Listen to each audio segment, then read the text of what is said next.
What is up? Good evening, everybody. It's your boy, Jeremy Todd. As always, welcome to the Liberty Lounge. I am so stoked tonight to have on a new friend of mine that I had the privilege of meeting. Turns out we come from the same world in selling Cutco. And, I know I talk about it a lot on this channel because that's where I've met a lot of the greatest people when it comes to personal growth and development and sales is in that Cutco world. But I got to tell you guys, because you already know, there are 4 different types of people in the world of Cutco when you talk about Cutco. There's people who tried it, kind of sucked at it, and quit right away. There's people who were good at it and moved on pretty quickly. There's people like me in the third group who weren't very good at it, but still stuck with it because it made you, it was like school of hard knocks and you got a lot of good experience from it. And then there's this guy, Hall of Famer. I'm going to have to ask him what his career sales is because I forgot. But this dude is great at closing the sale, building value, doing all those things. Get hyped for my boy, Steven Decker. Steven with a PH. What is up, Hey, my man? What's up, man? How's it going? So you are in Vegas right now, right? Just leaving a business gift event. Yep. That's why the hotel background. I figured I'd excuse that for everybody. Yeah. Looks lovely though, man. Excalibur, Yeah. Only the best. It's the Hotel of Kings. That's what it is. Looks lovely, man. So, introduce yourself to the good people who don't know you. Drop your career sales if you want, and man. And then once you get done with that, tell us how you found sort of the Liberty movement and your position in politics. Yeah, for sure. So, my name is Steven Decker. Steven with a PH on Twitter. Cutco Stevo. So all of my Cutco clients and people in that world. So I started selling Cutco like almost 12 years ago. 12 years ago in June, and I was a mailer. So I got one of those letters in the mail saying, "Hey, we're opening up a Cutco office, $15 base pay, blah blah blah, all that good fun stuff." And at the time, I was flipping burgers, and I was just kind of like, "Hey, don't really know what this is." But I went in and gave it a shot, and I was like, "Hey, this kind of cool." It was really funny because actually my first customer that I made my first sale with was actually just a good family friend that we went to church with, and she, whenever I asked her to do a demo, she was like, "Wait, you're selling Cutco?" And I was like, "Yeah, what? You've heard of it?" And she's like, "My dad sold that whenever he was your age, and my mom still has the set. So I definitely need to get it because right now I'm just waiting for her to die." So it was really, really cool just kind of getting that first experience and that product conviction right off the bat with Cutco. I kind of floated in and out of the job. I did the management thing. I was sales manager for a guy for a year. I ran a branch office, one of the worst branch offices in the history of branch offices. Cutco's had some bad ones, and I was really in the running for it. And then took a little bit of break from Cutco. Oh, really? Just stopping working. I was just really, really not motivated to kind of do anything. And my parents were like, "You got to get a job." And I was like, "Oh, I sell Cutco." And they're like, "Do you?"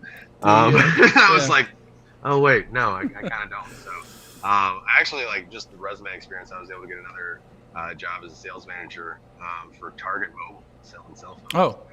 So it was super fun. I was very, very good at it, but man, retail is a whole different thing, and just the way that they operated, I was like, this place is just run by morons, and I refused to deal with it, so I went back to the independent thing, and kind of had a little rough patch there, getting back into it, and then hit my kind of come to Jesus moment where I was like, all right, we're gonna really give this thing a fair shot. Started doing sales full time.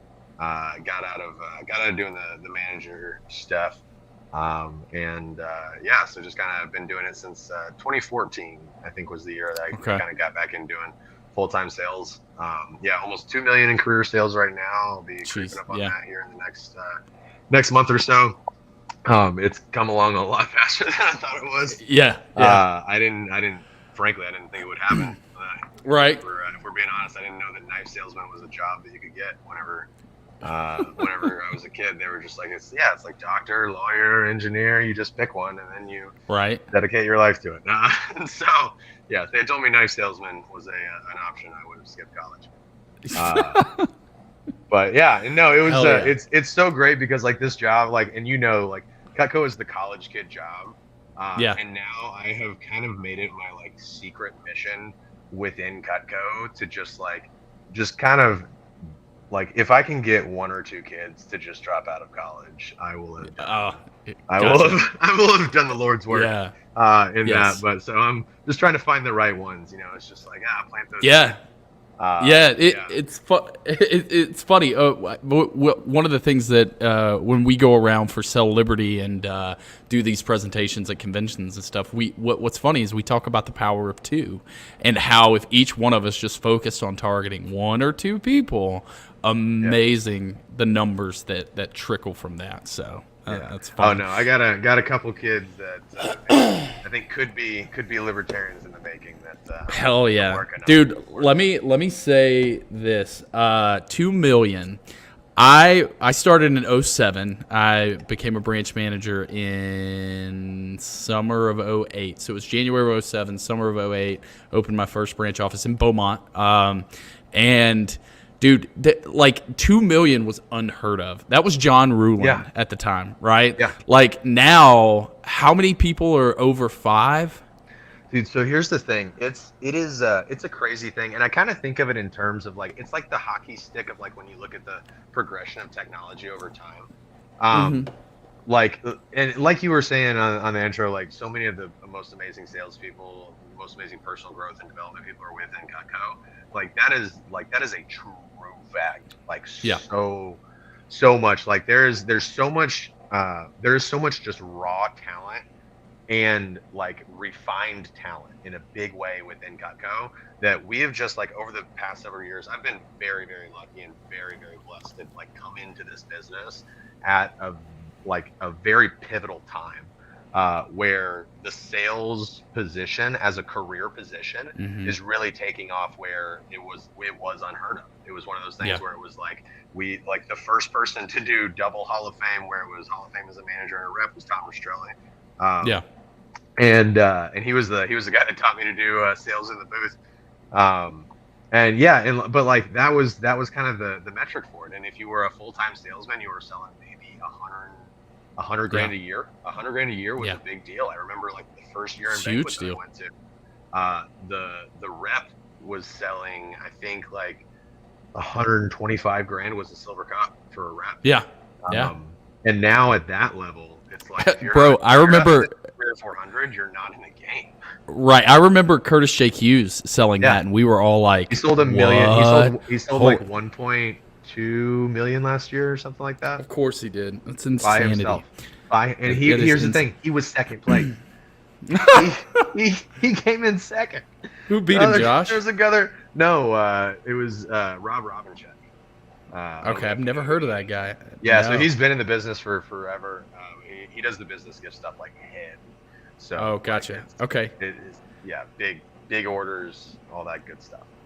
Very but cool. yeah, it is crazy, but it is really unique how the position has really taken off and the innovation has really been the thing. And honestly, I think that's what kind of, just tying this into Liberty, that's what kind of attracted me to sales and doing this as a full-time thing, because I think sales really kind of is like one of the most libertarian professions whenever it comes 100%. to it. It is the voluntary exchange of goods and services. It is it is people coming together in the ultimate acts of cooperation, making things happen. It's like business.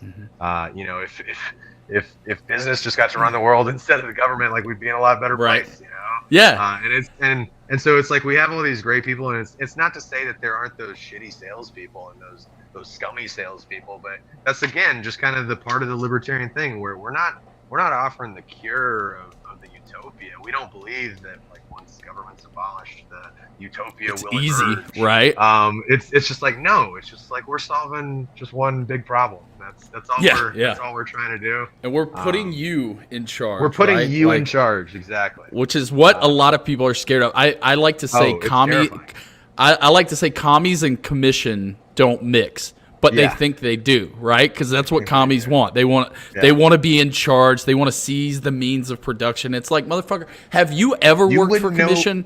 You wouldn't know what the means where of production if you exactly. It doesn't. You will starve, and that's why they do. Yeah. Because the reality is you can seize the means of production right now and go work a 100% commission job, but none of them are going to do it because it's hard, and you have to take 100% responsibility. So I'm interested in what you talked about, that journey of leaving and then coming back, committing to full-time sales, and sort of getting your act together. What are, for folks out there who are maybe they're not in the best habits, they're maybe trying to or struggling to make some changes? That's a huge change to go and make that commitment to say, my career is going to be 100% commission and I have to go out and get my paycheck every single day.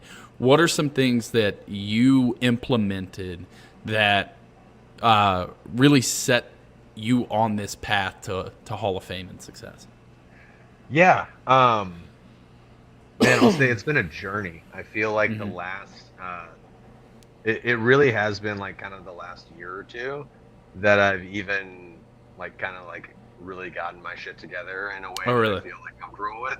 It's so funny because it is such a process, and it kind of happens in phases almost, I think. And so it is one of those things that you have to implement over time and just realize that like the best version of yourself is not going to pop out tomorrow. Like you're not going to be that person tomorrow, but you can be, like 1% better than you were today.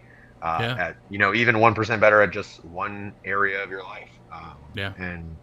So that is the thing, is like, I think a big thing for me has just been trying to build good habits. And that has been something that is like, really, really hard. And a lot of times it's kind of, the way that I've approached it is almost like tricking yourself into good habits. And so, or bribing yourself into good habits. All right. Or just give me an example. I like where that's going. Expand on that. So here was my thing. So when 2020 happened, everything shuts down. All of my shows get canceled. Basically, my job is talking to people. And the government said, hey, no, you can't talk to people. Don't go talk to people. So I was just kind of like shut up in my house. I was watching Tiger King. I was eating Rice Krispie treats. I was just wasting away.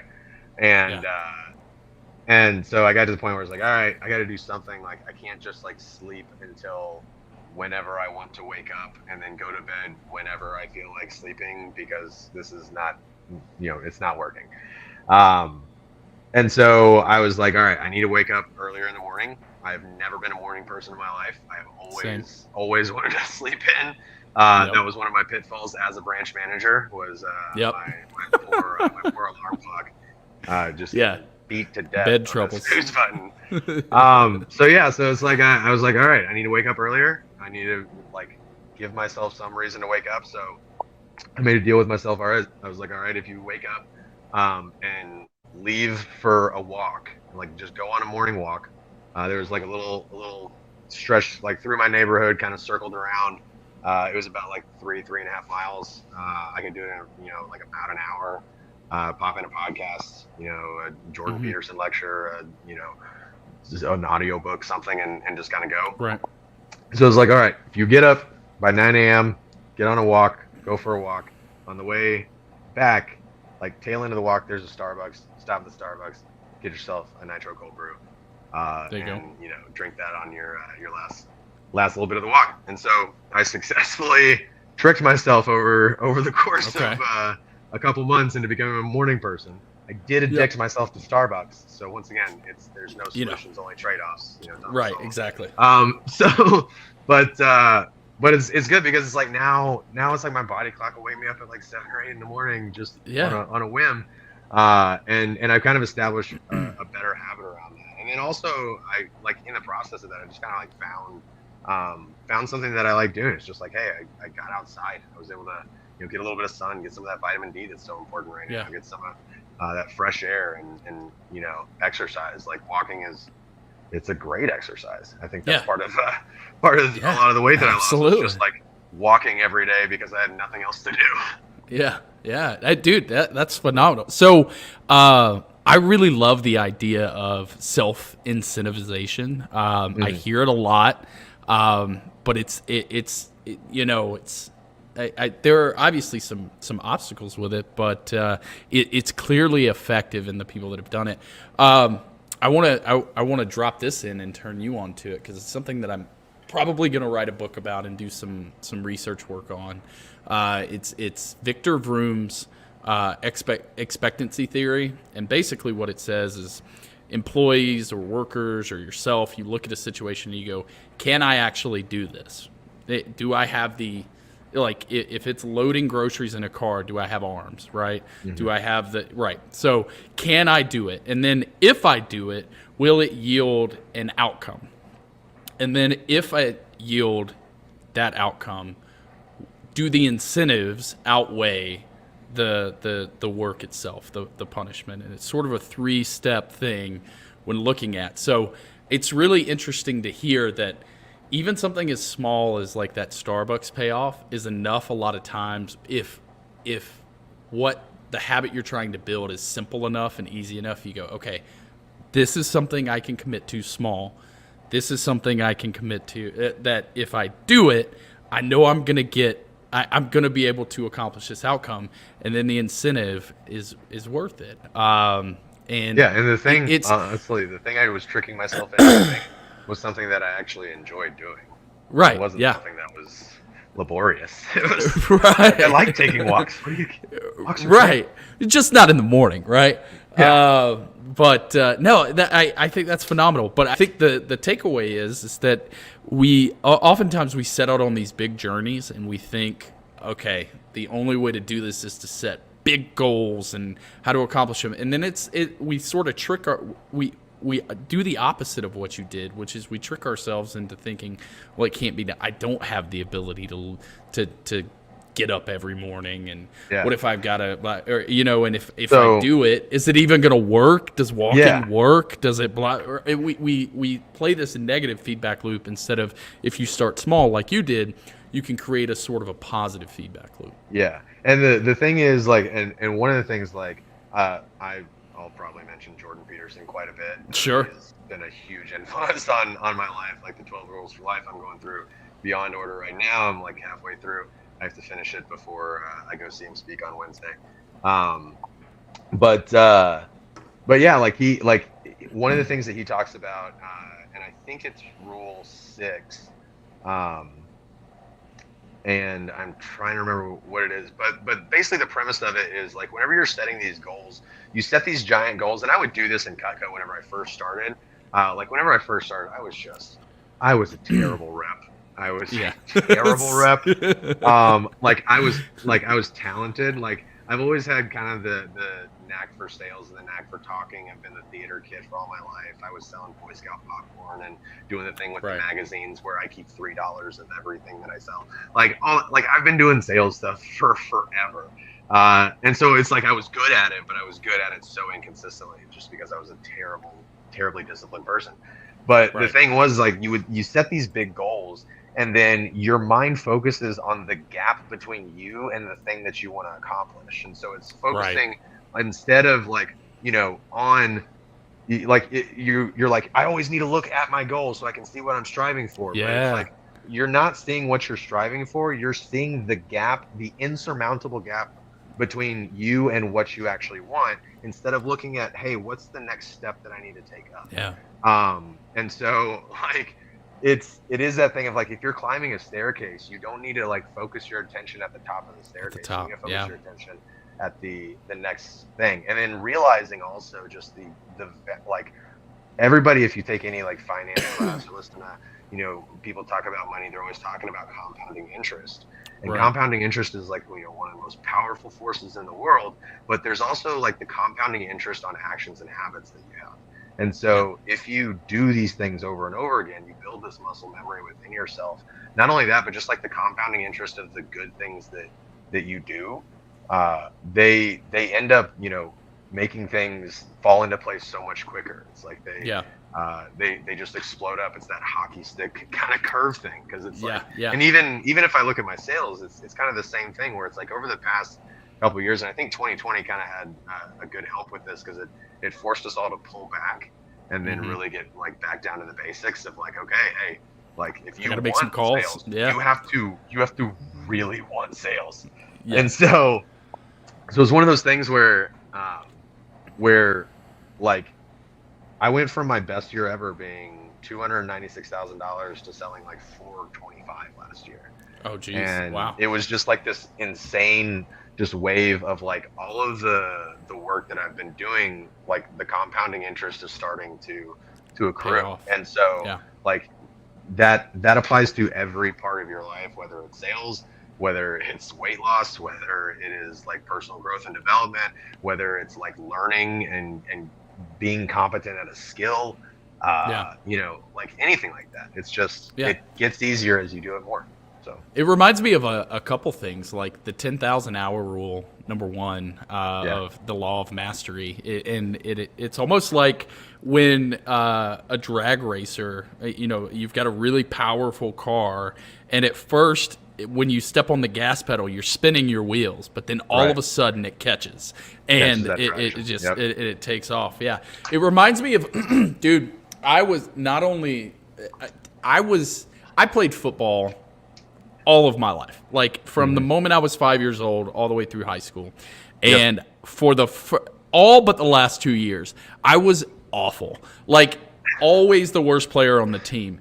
And then all of a sudden, I hit a growth spurt, I make a position change, and I'm all state 2 years later, Yeah. and a permanent team captain, all these accolades, and all this stuff. It reminds me of that. Is that there's a lot of ugly, dirty work you got to be willing to put in, Yeah. but eventually it's like no action goes unrewarded, Right. almost when you're doing the No right action, ones. no action goes unrewarded, and no action goes unpunished. Goes Over every unpunished, one right? bucket. No It's true. action, no action. Every action has an equal and opposite reaction. Right. So, It just may not happen right away. yeah, exactly. So something is that action's going to do something. But no, and Yeah. that's another thing that I've been realizing is like there are so many options, but it is like there's so many things that you can do and so many things that you can accomplish. But I think so many people don't get there because it is such a process, and we don't Hmm. like whenever we think about these things, we kind of romanticize them in our heads, and we want them to look a certain way. And so we Right. create this expectation of like, oh, this is how this should look, when the way that it's going to actually manifest in your life is, maybe not the way that you thought it was going to. And so, Yeah. and it's also the path there is going to look different than what you thought it was going to be. So, learning that it is a process, there are phases to this thing, and like, it is something that you really do have to work at it. And like when you see these successes that you want to emulate, you're not seeing the 10,000 hours. Yeah. You're not seeing all the It's true. sleepless nights. You're not seeing Yeah. the sleeping in your car because you're trying to get to a show across the country and don't have money for a Absolutely. hotel room. Like you're not, like those are the things that you're kind of missing out on. Yeah. But yeah. So let me ask you this: as we talk about sort of creating these habits and these, as Mike Abramowitz likes to call them, TADs, the tiny actions daily.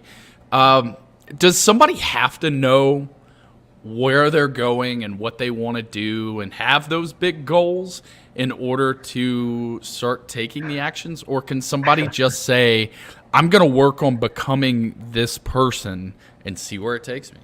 Yeah.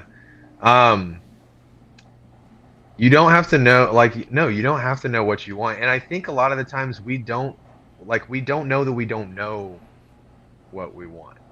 Yeah. Um, and that's the thing where it's like kind of going back to the like we think it should look a certain way. It's like you don't have to know what you want, but a lot of times, really, all you need to know is what you don't want. Yeah, It's like that's a good point. I knew that I didn't want to, just like keep just sleeping in all the time and like not really remembering what day it was and just kind of like letting life happen. Like that wasn't what I wanted. And so it's like, okay, we gotta switch it up. Let's do something. And that's the thing. A lot of times it is just like the doing something. It's the ready, fire, aim approach where you just kind of have to find something that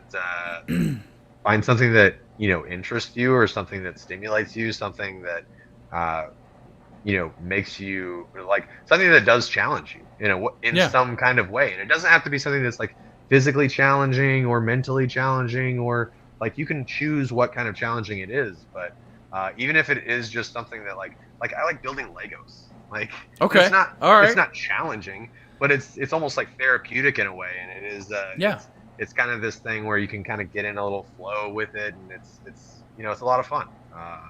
And so just stuff like that, where it's like you don't have to know what you want to do, just do something. Yeah, take some action. I freaking love that, man. And this is another thing that I'm finding. And speaking of like writing a book, I've decided that I'm gonna write a book as well. And the working title is, "Did you know they'll let anyone just write a book?"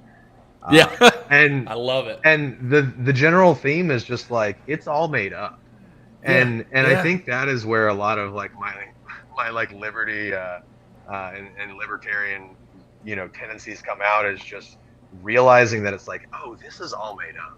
And once the veneer drops of that, like this is all just people that know that like they are just as competent or less competent or maybe a little more competent than me, but there are people that are in way higher positions of authority or power or legitimacy than I have, that are so much dumber than you think they are. And once you see the amount of like just mental inadequacy and that these people have that are in these amazing positions of power, it gives you this sense of just like, oh, if they can fake it that hard, like I can make up something that is even better.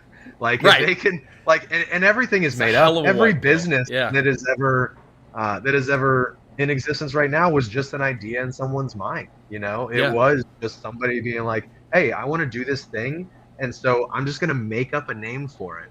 And I'm going to, you know what? I'm too lazy to make up a name. I'm just going to use my name and put incorporated on the end of it. Yeah. And then I'm going to just do this thing. And I'm just going to tell people that I do this thing, and I'm going to exchange money for goods and services. Like, it's all made up. And once you kind of get past that barrier of like, oh, wait, no, I can just make something up.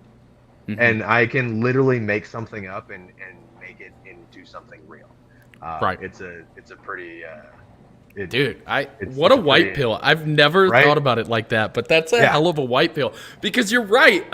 And you touched on this earlier. It's sort of that first shock and awe of leaving Cutco and going into the corporate world and going, holy shit, these people are awful. I had to wear stupid. Every day. How? Yeah. It's like, how on earth are these my peers? And it's the reality is they're not. You've put in the dirty work. You've gone through the growth that the company Cutco provides, and it's shocking. Yeah, dude, please. So, and one of them is my entry into this business, and one of them involves my exit out of this business. Okay. So, all right. My entry into this business, I started doing my training with this store manager at like one of the big stores in our district or whatever. And so he was like one of the top 3 guys consistently, and I went to train with him to just like see the process and learn the software and the system and all that shit. And so I go to train with this guy, and I think his name was like Nathan, and he's like a 35-year-old guy, and he has a ponytail. And it's not a good ponytail. And I think he was kind of like bald on top, and then it was the ponytail down the back.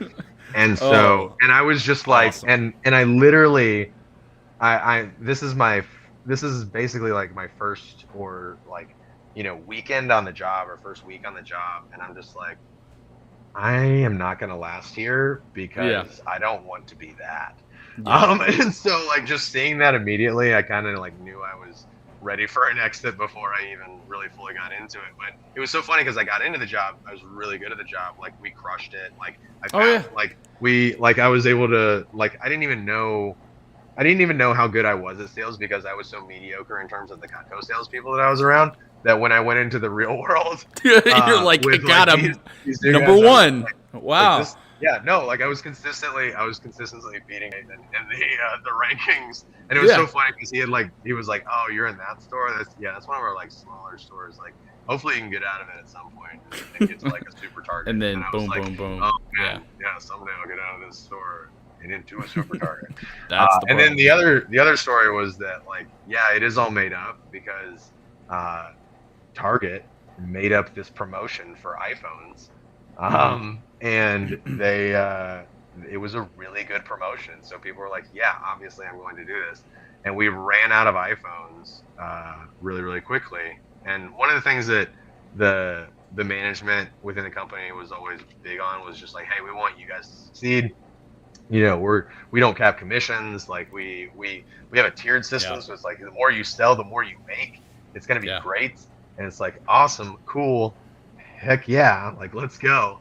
And then they didn't ship me phones for a week and a half. Jesus Christ. Like I ran out of iPhones in the first weekend, and they didn't ship me phones Yeah. for a week and a half.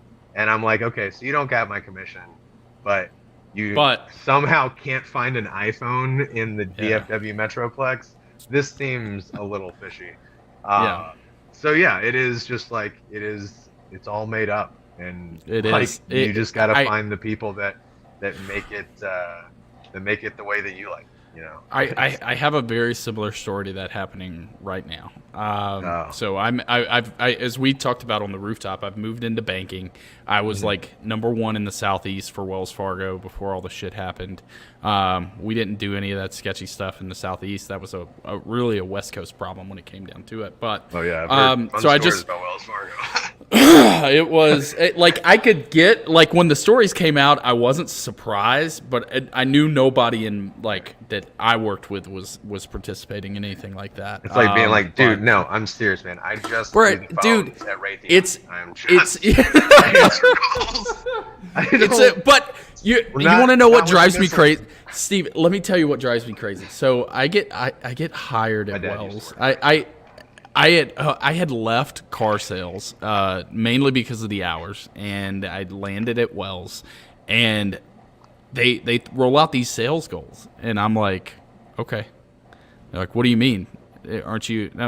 It's a free fucking checking account. It costs nothing to open. Like people don't have to give me money. It's free. It's money from us that we lend them. Like this is not difficult. Like I don't Right. think you understand. I've had to take people's money You don't have to before. be shady This about is it. you But- don't. And that was what shocked me. I was like, how awful are you at your job that you have to lie to hit goals for That's how I feel inside. checking accounts. So yeah. Anyway, so I start this new job, right, and it's my first month in production, and I am number one by a lot. And all the people that they had talked up for like my 2 months of training are 70% of me, 60% of me. I'm just absolutely crushing them. And what I find funny is starting month 2, the person who still has the same job as me at a different location has to go fill in somewhere else. So they send me to go fill in for him. And this store, I mean, like, I know we joked about it earlier. This store gets no customers. Nobody walks in the door. Like, we're all just sitting on our phones all day. And I'm like, are you doing this to sort of protect your golden gooses that you've been working on because I embarrassed them week 1? Dude, it is insane how often that happens in the corporate world. It drives me crazy. Yeah. Anyways, I'll get off of that tangent. That's a negative thought. No, but that's the important thing to remember though, is that it's like, we're us in the business where we like to say as libertarians, like if business people got to run the world, it's like we be in a lot better position.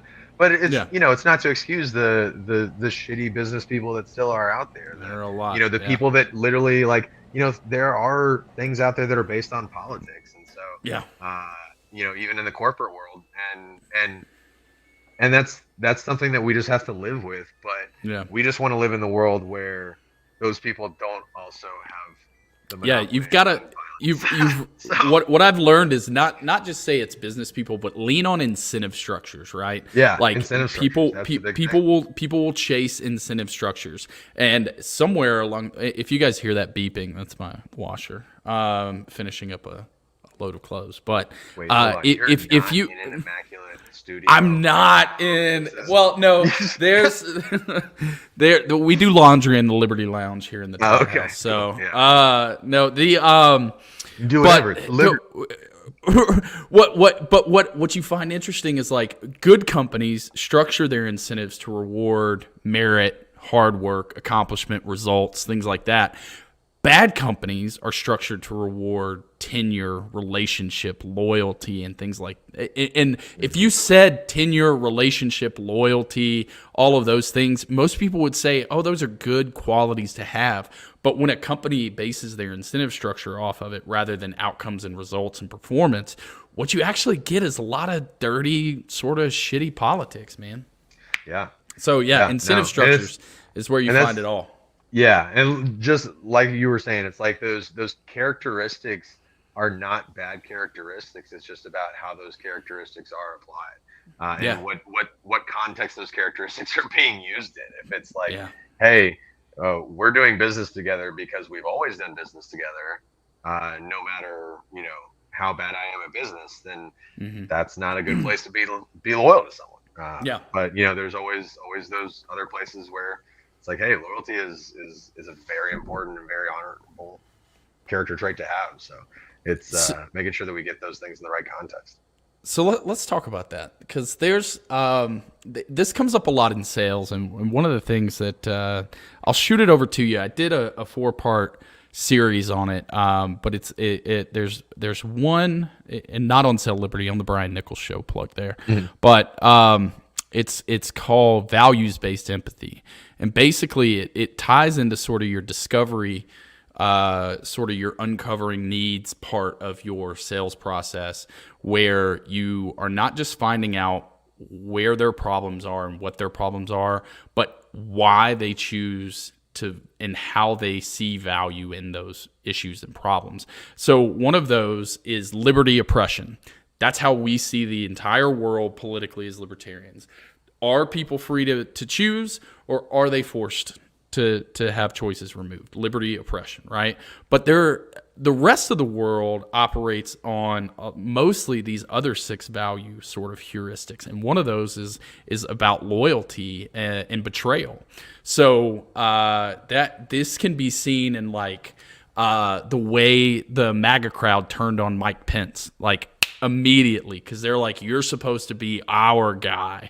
You're supposed to be loyal to us. By doing your job, you're betraying the real patriots, whatever, right? Right. That's sort of an example of it. So a lot of times people will form politically these identities of I am this, or this is who, and that's why I think a lot of the woke stuff has kind of caught on, because it gives people a way to say, this is my identity. I'm a he, they, like all of these identifiers, right? That say to the world, here's who I am, rather than what we believe, which is just you're an individual.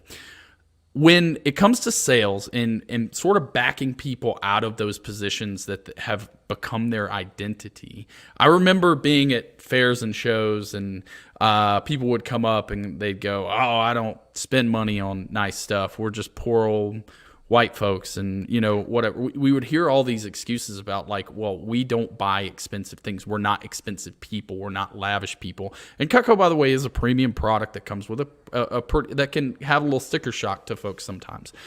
When somebody comes up to you and says, this product on first glance doesn't match my identity as a person.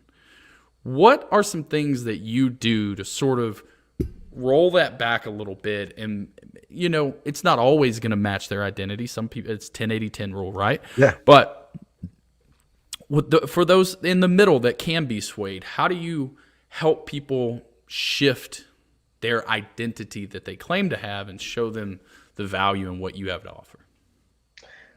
Yeah, I think it's kind of connecting it. You have to connect it with values that they already have. Because like when people say they don't like to spend money on stuff, you can normally find something, and except with those like 10% of people, you can normally find something that they really like to splurge on. They can, it's like I'll have ladies all the time that'll walk up and they're asking me how much my set of knives are. And I'm like, oh yeah, this one we have it on sale for $1,400.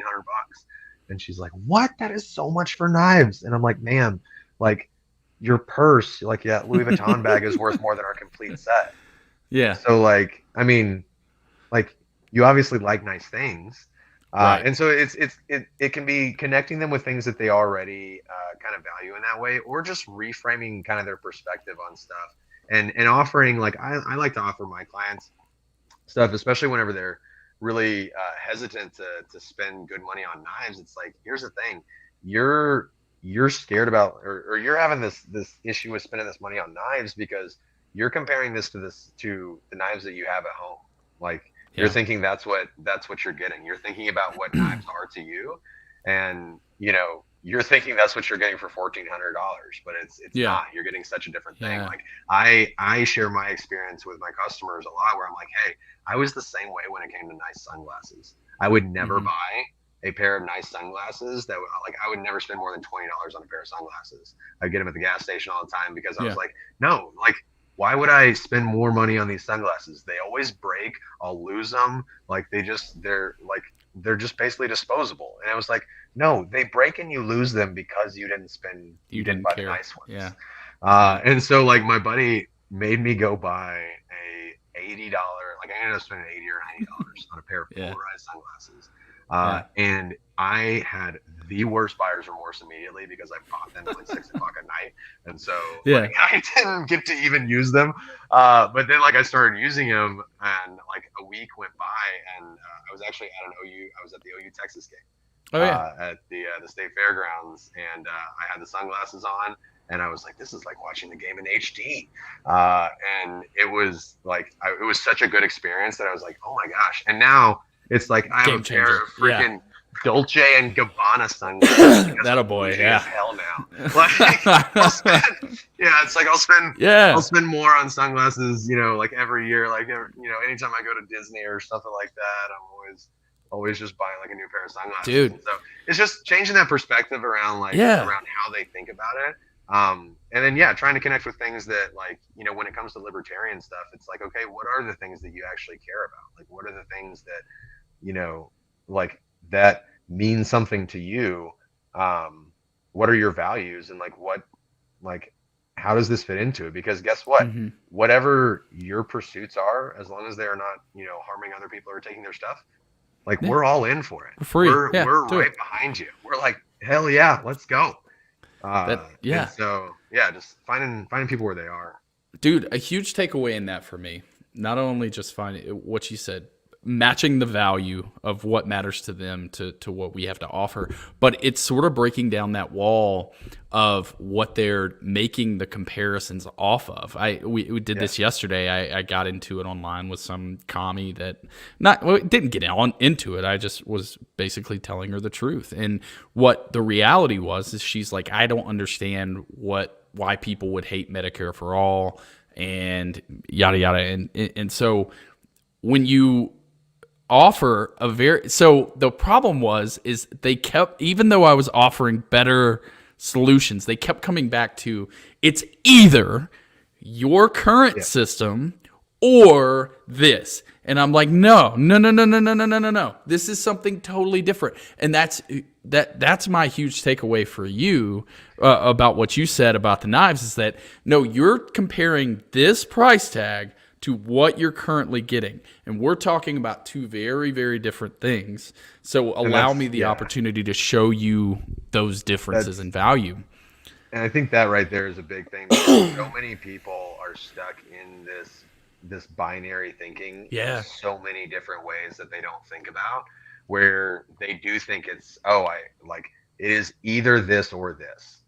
And part of the great philosophy of it's all just made up, anybody can write a book, is just like, Yeah. no, like there's literally like there's those two roads There's that infinite. you look at Yeah. and that you think about, and then like you can just walk on the grass Yeah.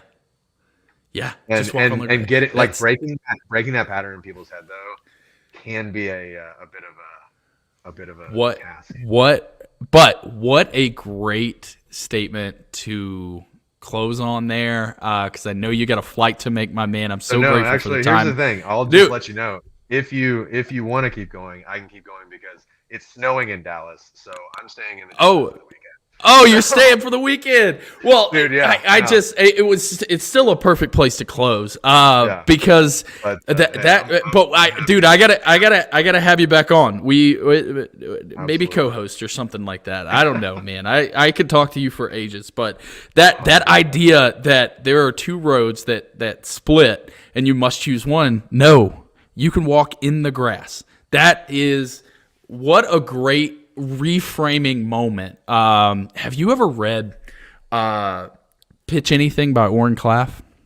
I think I have bought that book and it is sat on my bookshelf. So Okay, bro, I have so many, but hey, man. dude, he is a big, like, top tier pitch man. He goes in one-on-one with executives and pitches, and he's like, when people aren't listening, he tells the story of how he took an apple out of the one dude he's trying to pitch his hand and ate it right in front of him, and like just to sort of Just shift break that pattern, man. just to break the pattern.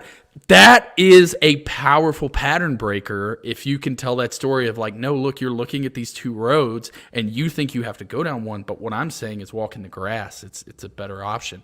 That's that, bro. I fucking love that. We gotta end there. That like, I'll go back to my Cutco train. Write that down.